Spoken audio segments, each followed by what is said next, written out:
This episode of the Managing Madrid Podcast is brought to you by Hilton New York Times Square, where you should go book your stay when you travel to New York for Real Madrid's preseason game versus Barcelona this summer.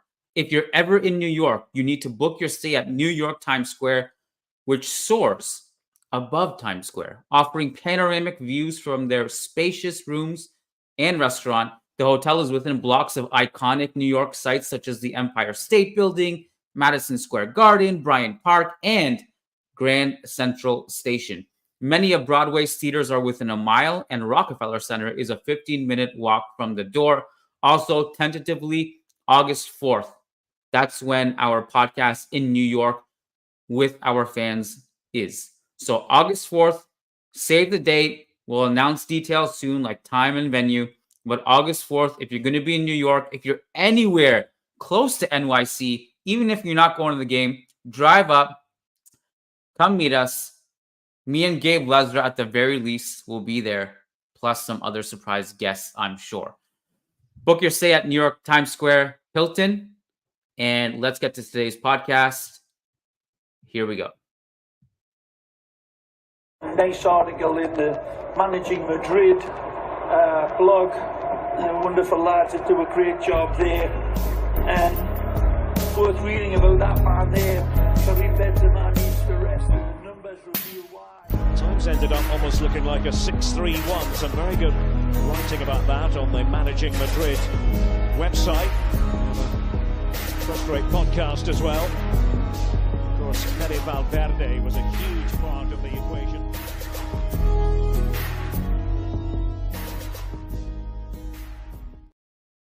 All right, welcome to the Managing Madrid Podcast, guys. Kiyan Sobhani here. I got 30 minutes to answer 4 questions in particular, which I have lined up. So it's me again flying solo.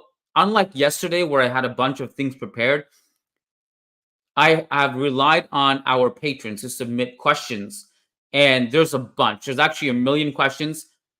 Where the bulk of the questions will get answered will be tomorrow for our members. Lucas Navarrete and I are going to go through a mailbag. We're going to go through as many questions as we possibly can. It's going to be traditional mailbag style, where Lucas and I will address that over on patreon.com/Managing Madrid for our members. Today, I'm addressing 4 questions that came in on our Discord channel. And if you're not in our Discord yet, I'm not entirely sure what you're waiting for.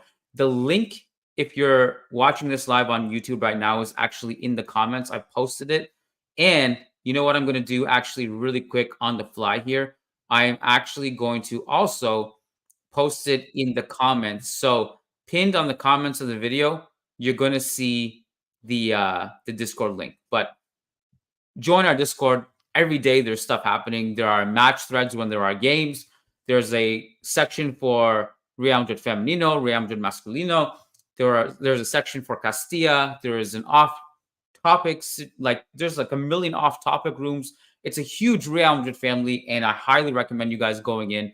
And there's a lot of discussion about tactics, transfers, other teams even. Please go and join our Discord channel. The following 4 questions came in through Discord. So we're going to get started, and I'm going to bring them up on the screen here. And most of them are Real Madrid lineup related. So that's why the name of this podcast is, rotations and Güler and Paz, and where do these guys fit in next season? So our first question, which came in through Discord, is from Mutton Chops, who says, what are your thoughts on not having any Mbappe versus Haaland discussions anymore? Do you miss those days now?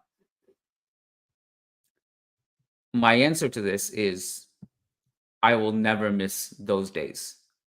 But it's bittersweet because it'll be replaced by something else. So let me give you a chronological backstory to X-player versus X-player discussion.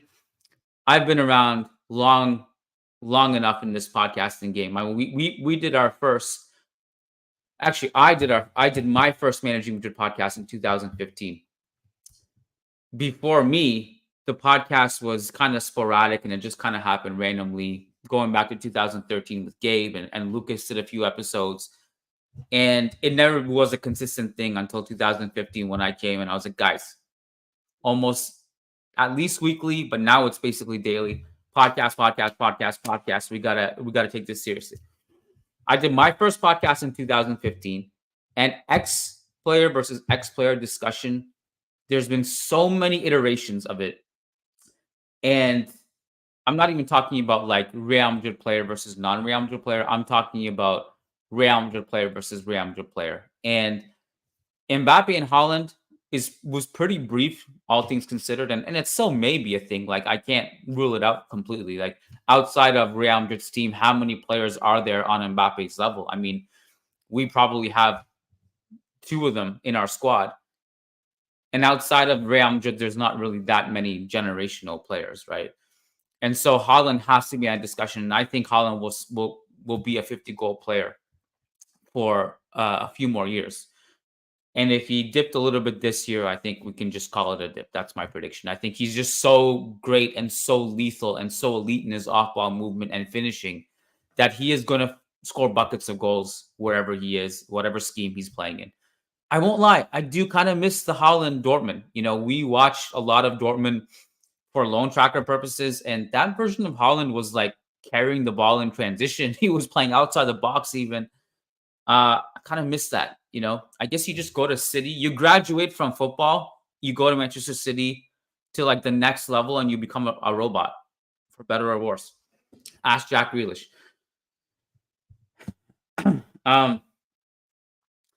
Where am I? Haaland and Mbappe. I don't know what is going to be the next discussion, X player versus X player. But I think it's going to be within the Real Madrid squad, unfortunately. My prediction will be that we'll get Vinny versus Mbappe. There's going to be a lot of like, is Mbappe really better than Vinicius? What if Mbappe wasn't here? Would Vinicius get 40, 50 goals? Is Mbappe taking away from the spotlight? Tchouaméni or Camavinga for the 6? I predict that's going to be a big one. In the past, it was a lot of James versus Isco. That's a famous one. If you have been around long enough on this Managing Madrid podcast, we got that question a lot. After that, it became Isco versus Bale because that was a huge talking point. 2 different players completely, but occupied the last lineup spot in different schemes. There's going to be arguments within the fan base, I think, unfortunately, is where I see this headed. Do I miss it? No, not really.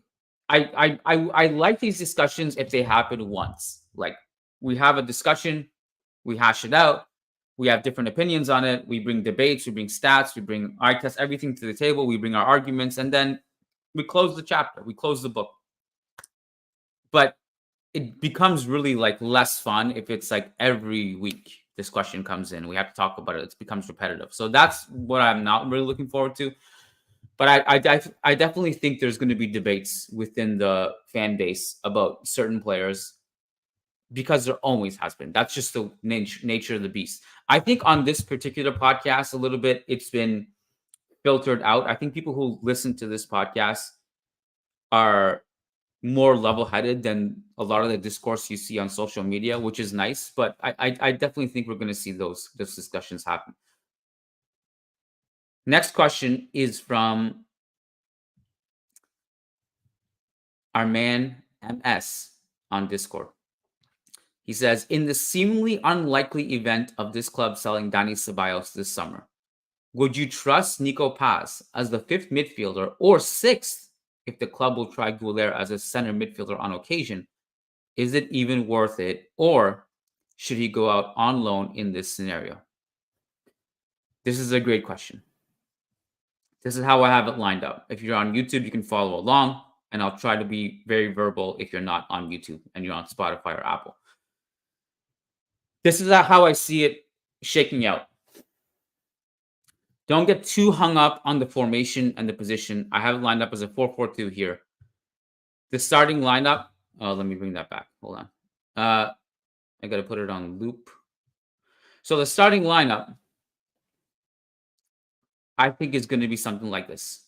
Courtois, Carvajal, Militao, Rudiger, Mendy, Tchouaméni, Fede, Camavinga, Bellingham, Vinicius, and Mbappe. And holy shit, I already made a big mistake because I forgot Mbappe in the depth chart. So there you go. First big mistake.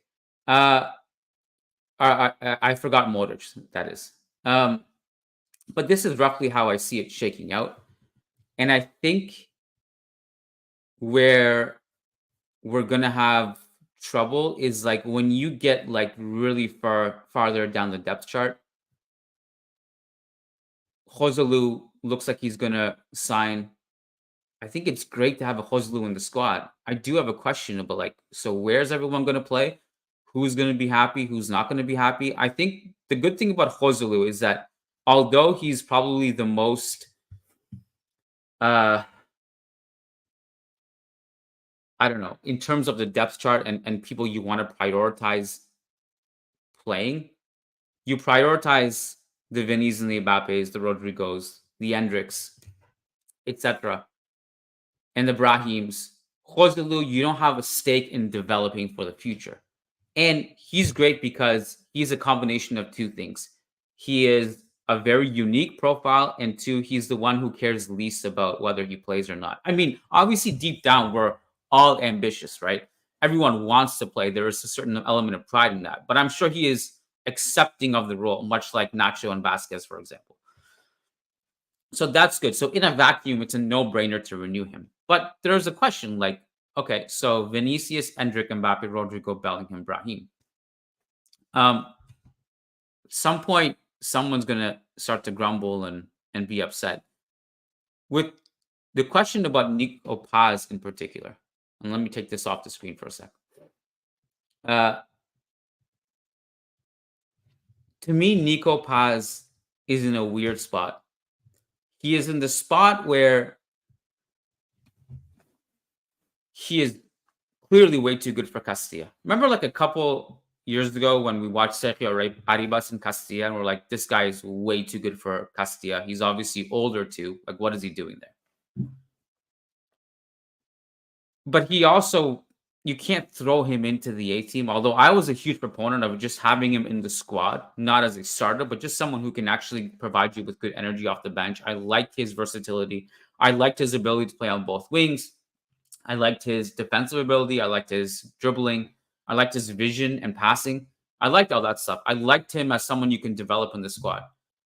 That never happened, and I don't know if it's going to happen. I mean, Almeria's situation this season was terrible, and I thought he was actually pretty good in a vacuum. But like the thing with Arribas is like you're not going to have this great season if your team is that bad. Like that's just the reality of the situation. Maybe he goes out on loan somewhere else next season, and you can talk yourself into maybe he can have a good career. I don't know if it's at Real Madrid, but maybe he can have a good career somewhere. Of course, like he's not even out on loan. That is a little bit of a tricky one because we sold him and we kind of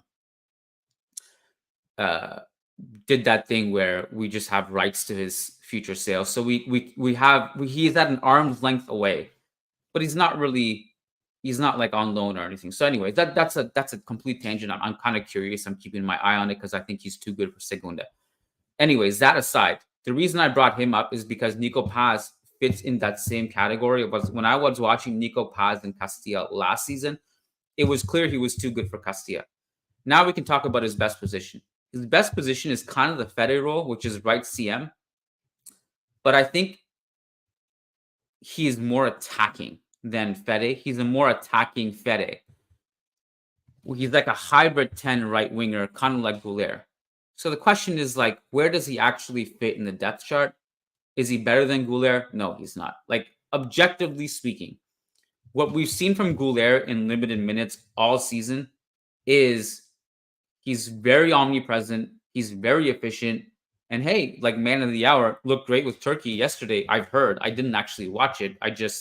Everyone was raving about it. So I'm just going to take the word of the general public. And he was awesome. And I don't for a second deny it because I love the kid. And I think he's been incredibly efficient. I think the eye test has been great with him. I would rather prioritize Güler over Paz because he's better. Now, the question is, can you play him in a deeper role as a right central midfielder? And I think you can talk yourself into it. But either way, I think him and Paz occupy the same positions. And if you're asking me who we should prioritize between him and Paz, it's Güler. Now, I don't want to lose Paz, so I think you want to do something similar where you either loan him out or sell him with rights so that you can at least keep him an arm's length away.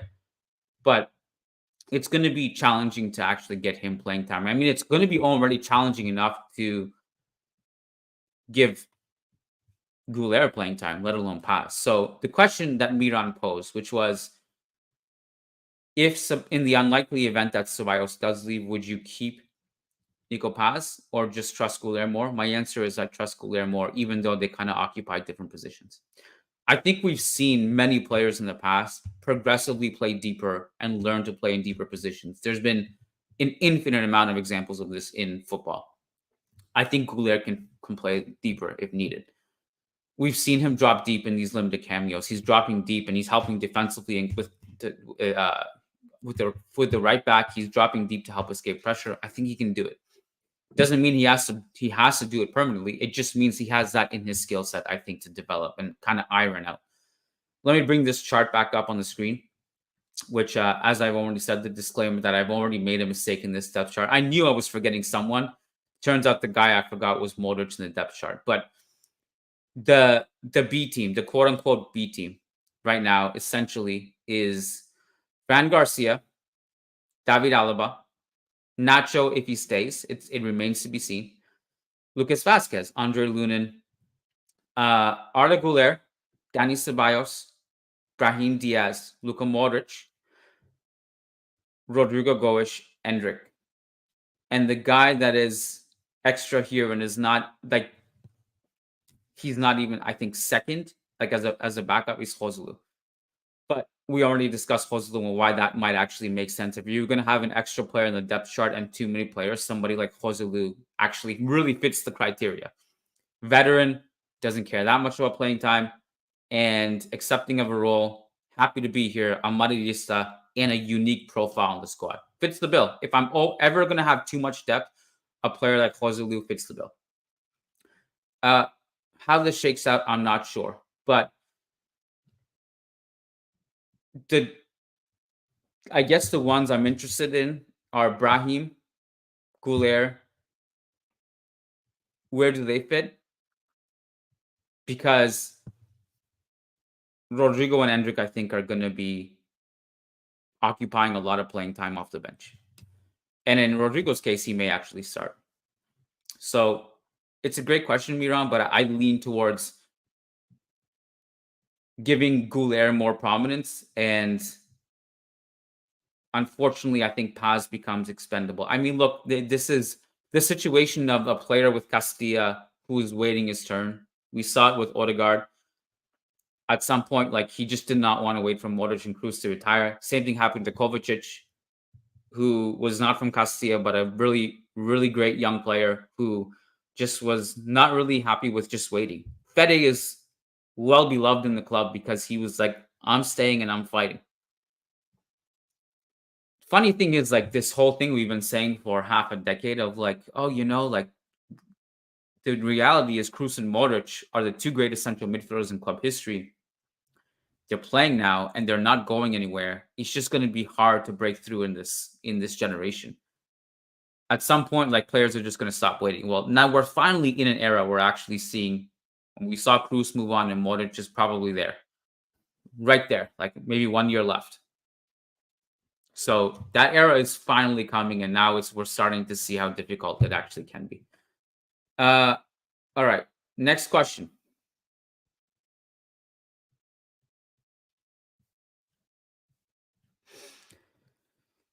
Eric Crack, and we got 7 minutes before I had to head out. Eric Crack says, hi, Kiyan. I hope all is well. Will you and the Managing Madrid team be doing a year in review podcast going over the 2024 season? Sorry if I missed it, as I've been off the grid for a while. Hoping you all get some much deserved rest during the off season, even though there's still a bunch of footy on. Cheers. Great news, Eric. We're doing that on, let me look at the schedule, Thursday.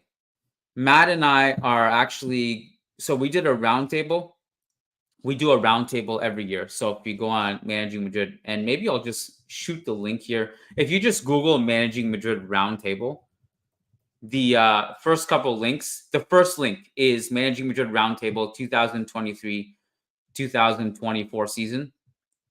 Matt and I are planning to go through that article and looking over our predictions from before the season started. So we're going to revisit this one, which is what does Ancelotti year 3 look like? What was our hot take for the season? And by the way, just putting it out there, look at this. Kiyan Sobhani's hot take for the 2023-2024 season. Real Madrid will win the Champions League and Vinicius Jr. will win the Ballon d'Or 2024. A 1 for 2 so far, and 2 for 2 is not off the table. So I got to root for Vinny to win Copa America to really cement that case. By the way, I gotta admit, the best hot take was from Ewan McTeer, who said Real Madrid won't lose a single home game this season in any competition. The last time this happened was 96-97. The Bernabeu is going to be a fortress this year. What? That's an insane prediction to pull off. So hats off to Ewan McTeer. Anyways, we'll go through a lot of our other predictions. Unsung hero, most improved, MVP, predictions for all the tournaments. So Matt and I are going to go through that and revisit our takes. And that, I'm sure, will just basically lead us into a season review. So that'll happen on Thursday. If you're keeping track, pencil it in. Eric, I know you're a patron and everyone submitting questions are patrons. So if you're not and you want access to that show, that'll be over on patreon.com/Managing Madrid on Thursday. And again, as I've said a million times, if you're on YouTube, just hit join underneath this YouTube video on your browser or simply go to the YouTube memberships tab on the channel. Last one, 4 minutes left in the podcast. Rafael Servia says, hey, buddy, I'm still here lurking and listening. All right, this is a little bit of a long one. I'm going to have to condense it. So Real Madrid has this wild front line now. They've done their due diligence signing great young players, and truthfully, it doesn't look like any team in La Liga can hold a candle to them. To top it off, they have what could now be considered the greatest coach in history guiding them, albeit for what looks like only one more season. All that said, what's the plan, do you think, if it doesn't come together? If Vinny and Mbappe can't get on the same page? If Mbappe doesn't want to do the defensive work? If the goals dry up? Is it all likely? Probably not. But as we saw from previous Galactico eras, putting the best players on the field at the same time doesn't always yield results. I think Carlo will play a big role in it all. But if he only manages 1 or even 2 more seasons, what about when he leaves? Will Xavi command the respect that Carlo does, assuming he's the one who comes? I guess I can boil my question down to 2 salient thoughts. 1, we are lucky to have Carlo, but what happens when he's gone? And 2, what's the out if we see it all just doesn't come together? And why wouldn't it?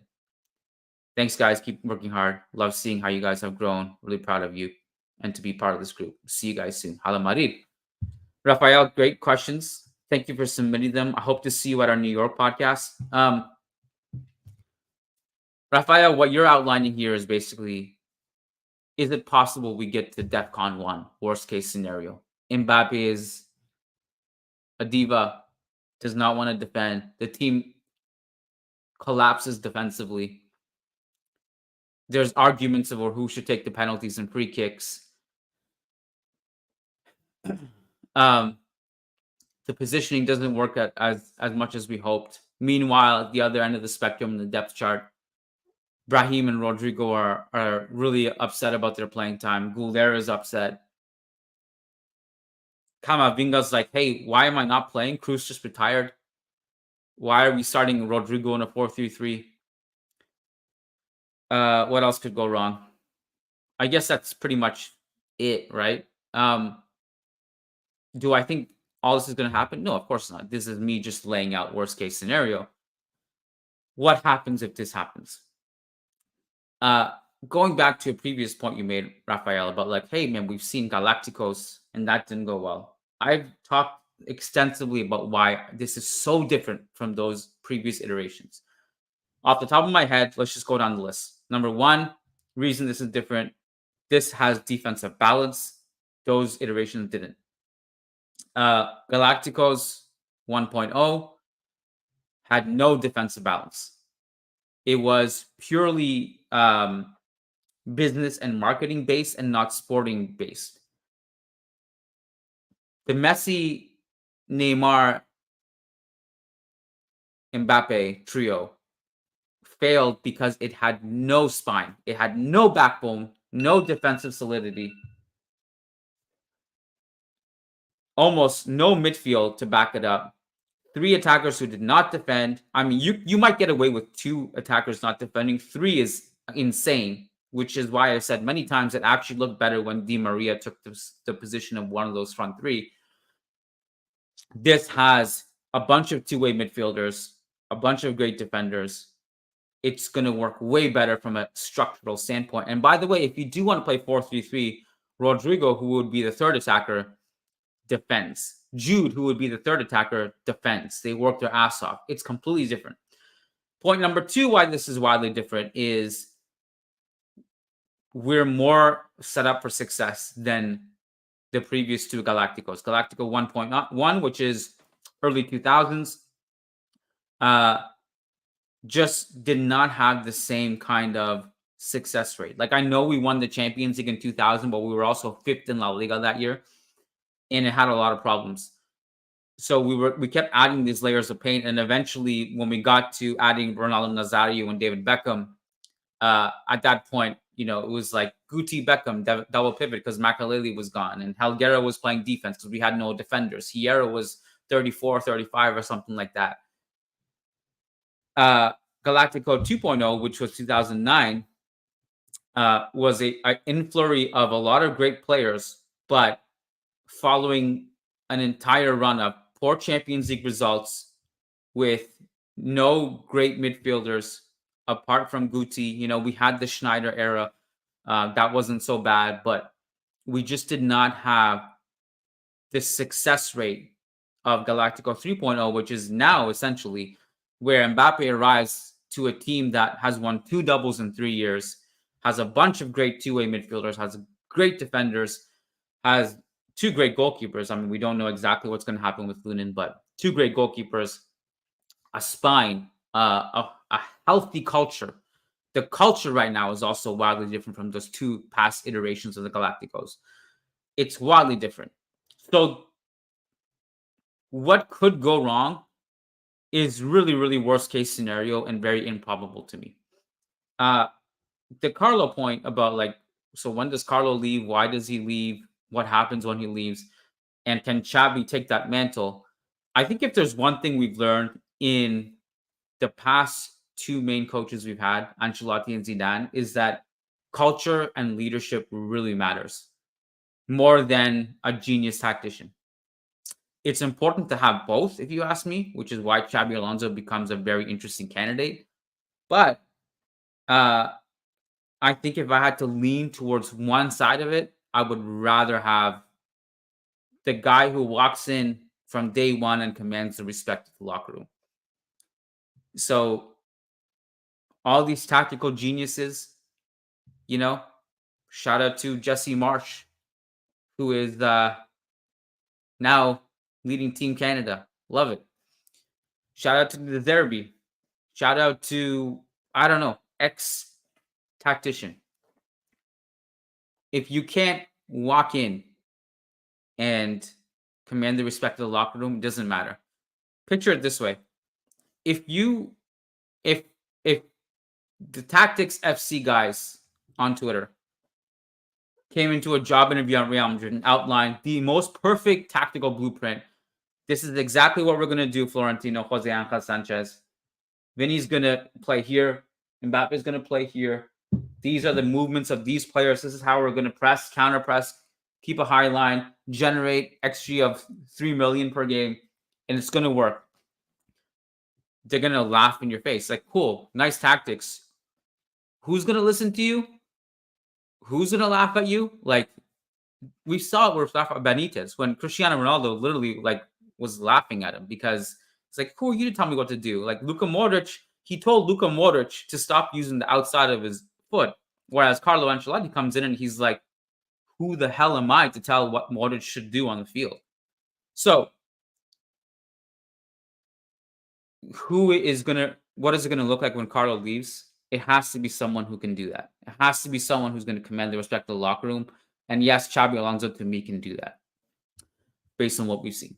And obviously, like figuratively speaking, Xabi Alonso is the guy who walks around and commands respect because of his aura, his personality, his track record, the irrefutable visual evidence of what he did with Bayer Leverkusen this season, and really last season, taking them from a relegation side and lifting them up. His aura as a player, the track record of where he went to learn, all the players he played under, whether it's Pep or Carlo, etc. So to me, he fits the bill. I wouldn't focus so much on like worst case scenarios in this particular situation because I firmly believe like it would be really hard for this to go wrong, and I don't see it collapsing that way. That's just my hunch. I could see the path to collapse and failure with when I saw Messi sign with PSG. I could see that because I could see their culture and their team. I can't see that with Real Madrid. Not the way we've set up our culture, not the way we've set up our defensive structure, not the way we've planned for the future, not the way we prioritize a sporting vision involving a bunch of young two-way midfielders, the way we prioritize depth, the way we prioritize real leadership with Ancelotti and signing players with a good head on their shoulders. I don't see this collapsing the way these previous examples have collapsed. Okay, I've gone overboard. I love you guys. Make sure I'm not missing a super chat. I am. Chibwezi Dike says, with Cruz gone, who should take set pieces for us? Great question. I'm not entirely sure. It really depends on who's on the field. If Modric is on the field, I mean, he's a great candidate, at least for set pieces into the box. I think Brahim has actually hit some good set pieces into the box if he's on the field. Rodrigo is definitely a good candidate for direct free kicks. Mbappe is an obvious candidate for penalties.